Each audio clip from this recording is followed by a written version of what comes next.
Good evening মৰমৰ ছাত্ৰ ছাত্ৰীসকল, welcome to back basic math space YouTube channel. আশা কৰোঁ তোমালোকৰ সকলোৰে খবৰ ভাল হয়নে? অ'কে, আজি মই নতুন এটা ভিডিঅ' দিবলৈ বিচাৰিছোঁ।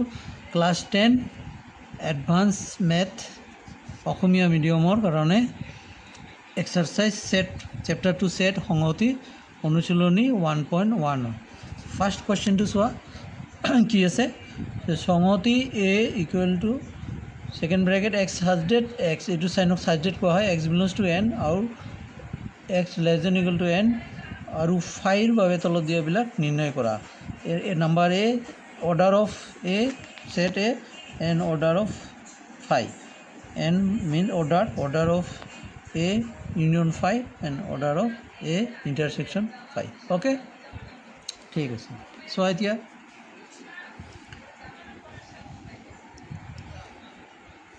দিয়া আছে কি এক্সাৰচাইজ 1.1 নাম্বাৰ 1 এ আমাক দিয়া আছে সংহতি এ is equal to x সাজডেট x belongs two N. N মানে কি? এন হৈছে আমাৰ নেচাৰেল নাম্বাৰ, স্বাভাৱিক সংখ্যা, আৰু x less than equal to n, এক্সৰ ভেলুটো হ'ব 10তকৈ সৰু, মানে 10 আৰু 10তকৈ সৰু দিব লাগিব, কাৰণ লেছ দেন ইকুৱেল আছে। ইকুৱেল থকা মানে 10টকো ল'ব লাগিব, লগতে 10তকৈ কম ল'ব লাগিব। ডেট মিনছ তাৰমানে হ'ল 1ৰ পৰা 10লৈকে ল'ব লাগিব, হয়নে নহয়? হয়নে? বুজি পাইছে? ঠিক আছে। এতিয়া আমি এইটো আমি লিখিম ৰষ্টাৰ মেথডত, আমি লিখিম এইটো। তেনেহ'লে এই ছেটটো আমি কি লিখিম? আমি জানো যে ছেটৰ মৌলবিলাক সদায় ছেকেণ্ড ব্ৰেকেটৰ ভিতৰত কমা দি লিখিব লাগে। তেনেহ'লে এই ছেটত কি থাকিব? 1 2 3 4 5 6 7 8 9 10। Okay, x সাজডেট x belongs two N, x less than equal two 10, গতিকে এই ছেটত আমাৰ এই 10লৈকে মূল্য থাকিব, হয় নে নহয়? এতিয়া এই সংহতিটোৰ ওপৰত আৰু এটা ফাই দিছে। ফাই মানে তোমালোকে জানা ফাইটো কি?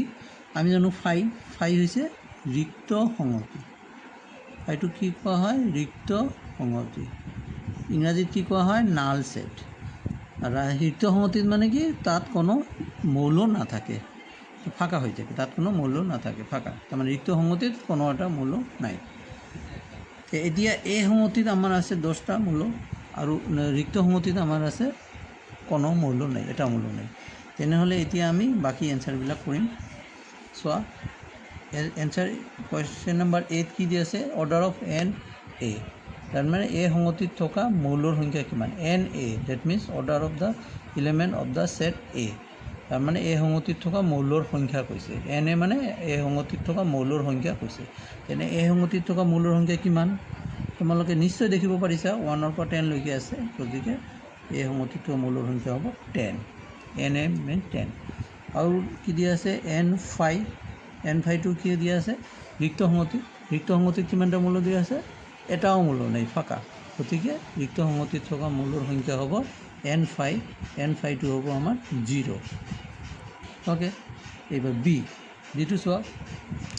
বি হৈছে কি? বিটো দিয়া আছে আমাৰ এন এ ইউনিয়ন ফাই। আচ্ছা, ইউনিয়ন মানে তোমালোকে বুজি পাইছা? ইউনিয়নটো কি? ইউনিয়ন মানে আমি জানো যে এই ছেটটো কোৱা হয় ইউনিয়ন, মানে মিলন। ইংৰাজীত কোৱা হয় ইউনিয়ন, অসমীয়াত কোৱা হয় মিলন। মিলন মানে সকলোবোৰ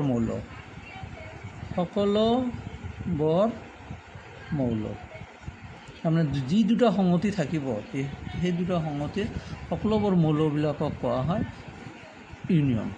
তেনেহ'লে এ সংহতি আৰু ফাই সংহতি এই দুয়োটাৰে মিলন বুলি কৈছে আমাক। প্ৰথমতে আমি উলিয়াই লওঁ, ঠিক আছে। আমি চাওঁ এ ইউনিয়ন ফাই মানে এ মিলন ফাইত কিমানটা মৌল থাকিব, মানে এই সংহতিটো আৰু ফাই সংহতিত থকা সকলো মৌলৰ সংখ্যা টোটেল কৰি মুঠ কৰি যিমানটা থাকে সিমানটা বহিব। এ ইউনিয়ন ফাইত কিমান থাকিব? অবভিয়াছলি নিশ্চয়কৈ 10টাই থাকিব, কাৰণ ফাই সংহতিতো কোনো মৌলই নাই। গতিকে এই সংহতিত থকা মৌলৰ সংখ্যা হ'ব এ ইউনিয়ন ফাইত হ'ব আমাৰ 1 2 3 4 আপ টু 10লৈকে থাকিব। তেনেহ'লে অৰ্ডাৰ অফ এ ইউনিয়ন ফাই কিমান হ'ব? তাৰমানে এ ইউনিয়ন ফাইত থকা সংহতিৰ মৌলৰ সংখ্যা কিমান হ'ব? এন মানেতো মৌলৰ সংখ্যা কিমান হ'ব? তো 10 হ'ব। তাৰমানে আমি দেখা গ'ল এন এ আৰু এন এ ইউনিফাই একে। এতিয়া আৰু এটা আমাক কৰিব দিছে, এইটো হৈছে এন এ ইণ্টাৰছেকশ্যন ফাই। আচ্ছা, এই চাইনটো কোৱা হয় ইণ্টাৰছেকশ্যন, আৰু এইটোক চাইন কোৱা হয় ইংৰাজীত কোৱা হয় ইণ্টাৰছেকশ্যন, আৰু অসমীয়াত কি কোৱা হয় ছেদন। ছেদন মানে কি মিল থকা মৌল। ছেদন মানে হৈছে মিল থকা মৌল। দুটা সংগতি থাকিব, সেই দুয়োটা সংগতিৰ মিল থকা মৌলবিলাককে ছেদন বুলি কোৱা হয়। ঠিক আছেনে? মিল থকা মৌল, অনলি মিল মানে অনলি কমন মিল মানে কমন। তেনেহ'লে এই সংগতিত আমাৰ আছে 10টা মৌল, আৰু ফাই সংগতিত কোনো মৌলো নাই। এই দুটা সংগতিৰ মাজত যদি আমি কমন বিচাৰোঁ, মিল থকা মৌল বিচাৰোঁ, তেনেহ'লে কি পাম কোৱাচোন মৰমৰ ছাত্ৰীসকল? একো নাপাম, কাৰণ ইয়াত নাইয়ে, ফাইত কোনো মৌলই নাই, এইটোৰ লগত কেনেকৈ মিল হ'ব? গতিকে আমি ইয়াত কোনো মৌলই নাপাম। তাৰমানে আমাৰ এ ছেদন যিটো ফাই, এ ছেদন ফাইত আমাৰ কোনো মৌলই নাথাকিব, মানে এইটো ফাঁকা হৈ থাকিব। তাৰমানে ডেট মিনছ এন এ ছেদন ফাইৰ মৌলৰ সংখ্যা হ'ব 0, তাৰমানে তাত কোনো মৌল সংখ্যা নাই। অ'কে, নিশ্চয় বুজি পাইছা মৰমৰ ছাত্ৰ ছাত্ৰীসকল? আচ্ছা, ঠিক আছে, কুৱেশ্যন নম্বৰ 1টো কৰি দিওঁ। নেক্সট ভিডিঅ'ত 2 আৰু 3 কৰি তোমালোকক দিম। এনেকৈ চিৰিয়েলি মই কৰি যাম। তোমালোকে নিশ্চয় ভালকৈ বুজি ল'বা আৰু নোট কৰি ল'বা, আৰু কিবা যদি কোনো ডাউট থাকে তেনেহ'লে কমেণ্টত জনাবা, মই নেক্সট আকৌ ভালকৈ বুজাই দিম। আৰু যদি মোৰ ভিডিঅ'টো দেখি ভাল লাগিছে তেনেহ'লে লাইক এটা কৰি দিবা, আৰু যদি এনেকুৱা ভিডিঅ' তোমালোকক পাই থাকিব লাগে তেনেহ'লে মোৰ চেনেলটো নিশ্চয়কৈ ছাবস্ক্ৰাইব কৰিবা। অ'কে, আৰু লগতে তোমাৰ বন্ধু বান্ধৱকো অকলে তুমি জানি থাকিলেতো নহ'ব না, তোমাৰ বন্ধু বান্ধৱীকো দিব লাগিব, তোমাৰ ফ্ৰেণ্ড চাৰ্কেলকো ভিডিঅ'টো শ্বেয়াৰ কৰি দিবা। Okay, thank you, bye by.